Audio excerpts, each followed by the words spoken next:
नमस्कार, न्यूज अंग बिहार के प्राइम टाइम बुलेटिन में आपका स्वागत है। मैं हूं आपके साथ उम्मीद सोएबा। आइए करते हैं खबरों की शुरुआत। सबसे पहले नजर डालते हैं आज की हेडलाइंस पर। चालान काटने पर सिपाही से भिड़ा युवक, जिप्सी पर बैठाकर ले गई यातायात पुलिस।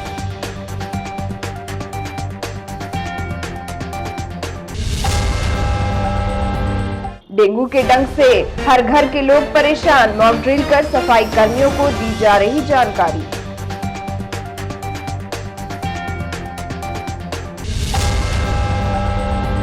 दियारा में चल रहे अवैध शराब के ठिकाने पर पुलिस ने मारा छापा, भट्टी को किया नष्ट।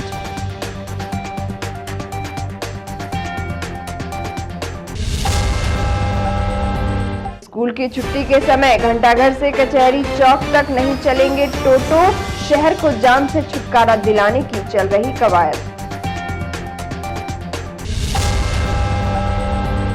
और अवैध बालू खनन पर पुलिस की है पैनी नजर।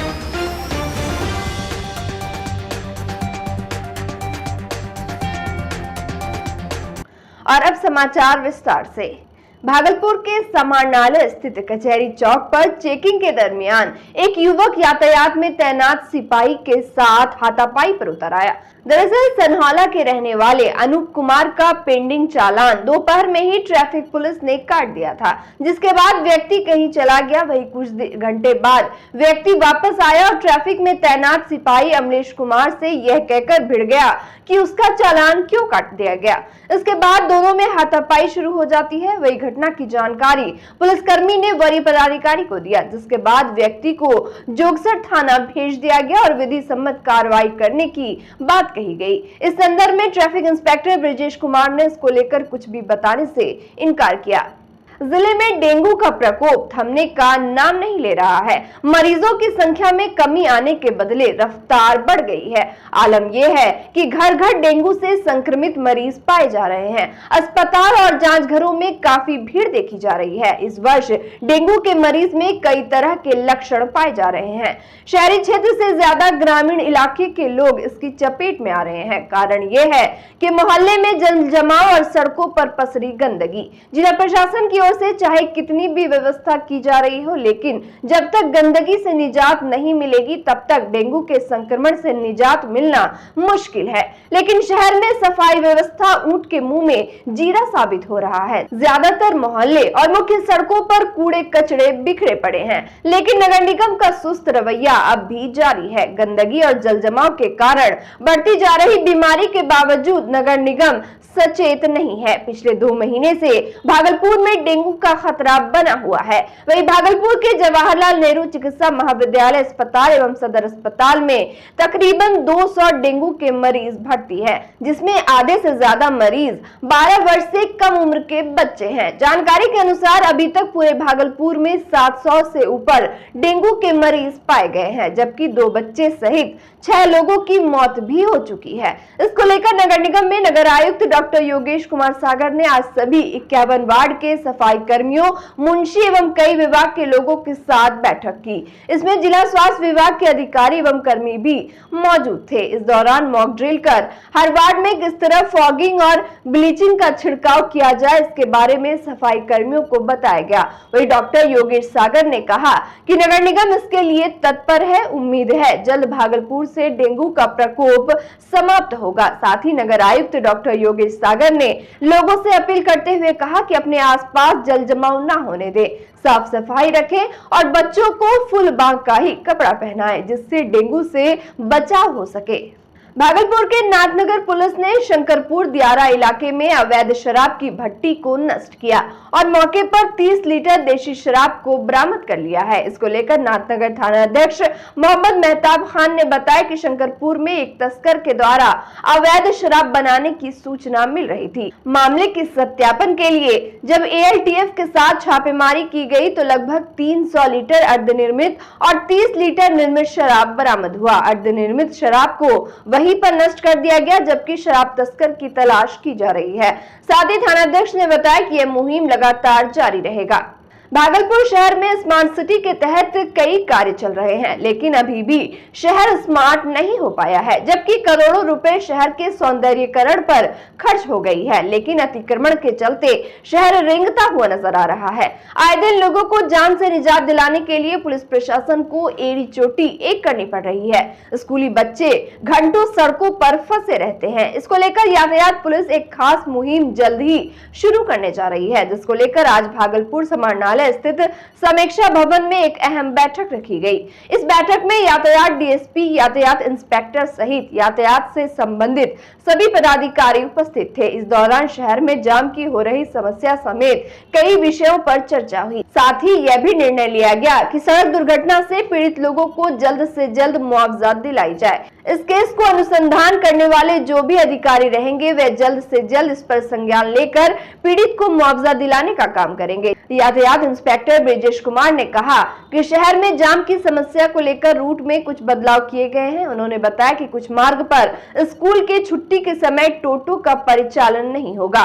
टोटो अब घंटाघर से होते हुए कचहरी चौक नहीं आएगी। इसका रूट आकाशवाणी होते हुए तिलका मांझी की ओर होगा। बैठक नहीं थी, ये ट्रेनिंग सेशन था। बड़ी पुलिस अधीक्षक महोदय के द्वारा ये 2 दिन का है। आज था 2 सेशन में और कल 1 सेशन में। चूँकि ज़्यादा थाना है तो लड़के जो एक्सीडेंट से संबंधित केसेस होते हैं, मुआवजा से संबंधित है, नया कुछ नियम बदला हुआ है फॉर्म भरने में, तो उसके लिए है। पहले था आई रेट का, तो आई रेट का ही थोड़ा बदला हुआ रूप है ईडार का। ऑनरेबल सुप्रीम कोर्ट के आदेश से ये हुआ है। इस तरीके से मुआवजा इस ट्रिब्यूनल के द्वारा दिया जाएगा। मुआवजा में क्या क्या फॉर्म में बदलाव हुआ है, उसी से संबंधित DRM district roll out manager हैं यहाँ राकेश जी, उनको दिया गया है। एनआईसी के द्वारा ट्रेनिंग वो लोग पटना में लेके आए, तो वही लोग लड़कों को बढ़िया से फ्रेश कर रहे थे ताकि फॉर्म भरने में असुविधा नहीं हो और जो विलम्ब होता है जानकारी के अभाव में वो उससे बचा जा सके और जो पीड़ित पक्ष हैं उनको जल्दी सहायता या मुआवजा संबंधित सहायता मिल सके। किसी स्कूल के छुट्टी के समय में टोटो को घंटाघर से हम लोग सीधे कचहरी नहीं आने देंगे। उनको अगर कचहरी तरफ आना है तो वो घंटाघर से आकाशवाणी और रजिस्ट्री ऑफिस के रास्ते होते हुए आएंगे। ये हो गया। उनका समय है 12:40 से 1 बजे तक और 2 से 2:30 बजे तक। घंटाघर से कचहरी के बीच में टोटो का परिचालन सिर्फ बंद रहेगा और टोटो आकाशवाणी के रास्ते जाएगा। भागलपुर के जगदीशपुर थाना क्षेत्र अंतर्गत बढ़िया नदी में एक ट्रक समेत अवैध बालू लदे 15 ट्रैक्टर को जब्त किया गया। ये जानकारी विधि व्यवस्था डीएसपी डॉक्टर गौरव कुमार ने दी। बताया गया कि विधि व्यवस्था डीएसपी डॉक्टर गौरव कुमार के नेतृत्व में गुरुवार की रात 11 बजे से 2 बजे तक सघन छापेमारी अभियान चलाया गया। इस दौरान बालू लदे गाड़ी को जब्त करने में सफलता मिली। वही विधि व्यवस्था डीएसपी डॉक्टर गौरव कुमार ने बताया कि मामले में 6 लोगों के ऊपर चिन्हित करके कार्रवाई की जाएगी। और वक्त हो चला एक छोटे से ब्रेक का, मिलते हैं ब्रेक के बाद। बच्चा जब जन्म लेता है तो कई बार बच्चा तुरंत नहीं रोता है, रोने में देर हो जाता है। ऐसे में बच्चा क्षतिग्रस्त हो जाता है और उसके बचने की संभावना कम हो जाती है। और यदि बचा तो भविष्य में उसमें विकलांगता की समस्या आती है, जिसे सीपी कहते हैं, जिसका कोई माकूल इलाज नहीं है और ज़िंदगी भर बच्चा विकलांगता से जूझ सकता है। ऐसे में पूरे संसार में कूलिंग थेरेपी का सहारा लिया जाता है।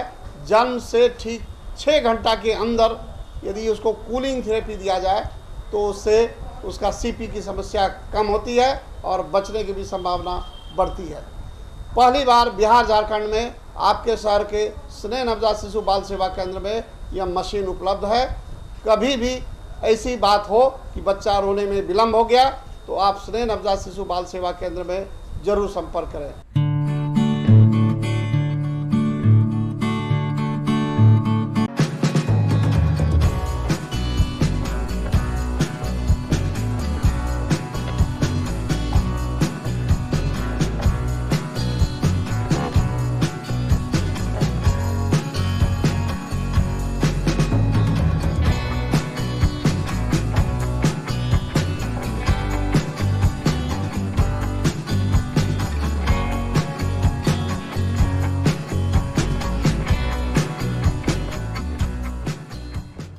ब्रेक के बाद फिर से आपका स्वागत है। बढ़ते हैं अगली खबर की ओर।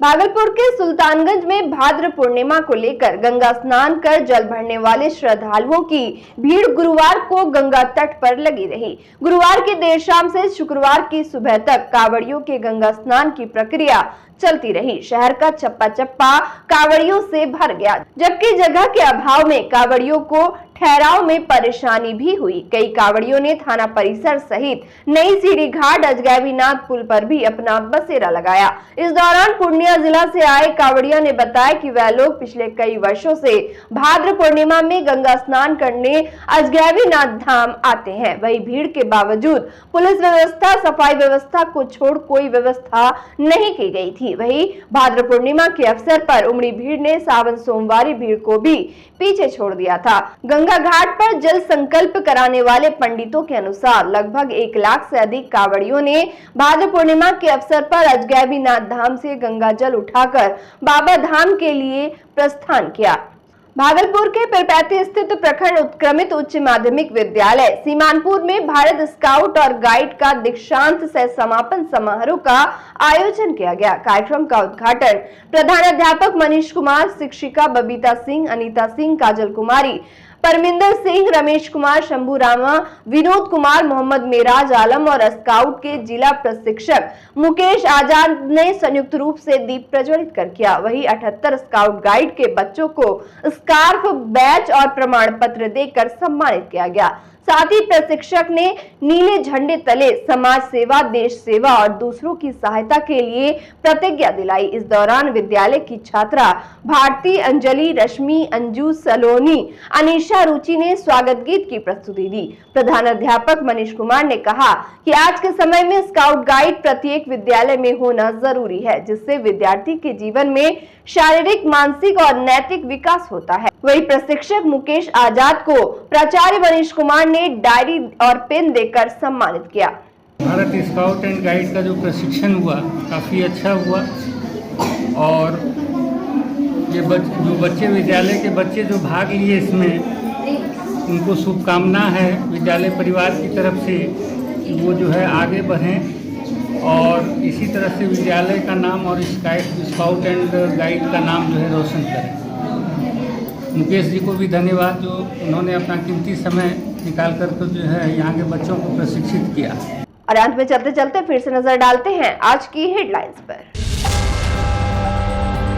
चालान काटने पर सिपाही से भिड़ा युवक, जिप्सी पर बैठाकर ले गई यातायात पुलिस।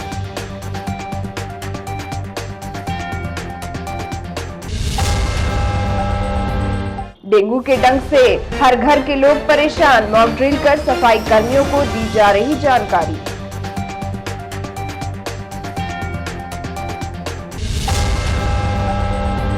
दियारा में चल रहे अवैध शराब के ठिकाने पर पुलिस ने मारा छापा, भट्टी को किया नष्ट।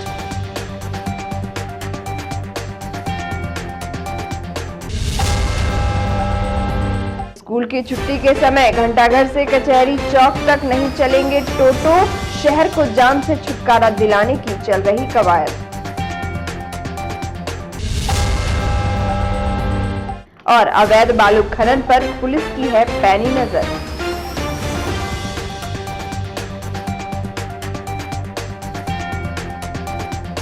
आज के इस बुलेटिन में बस इतना ही। नमस्कार।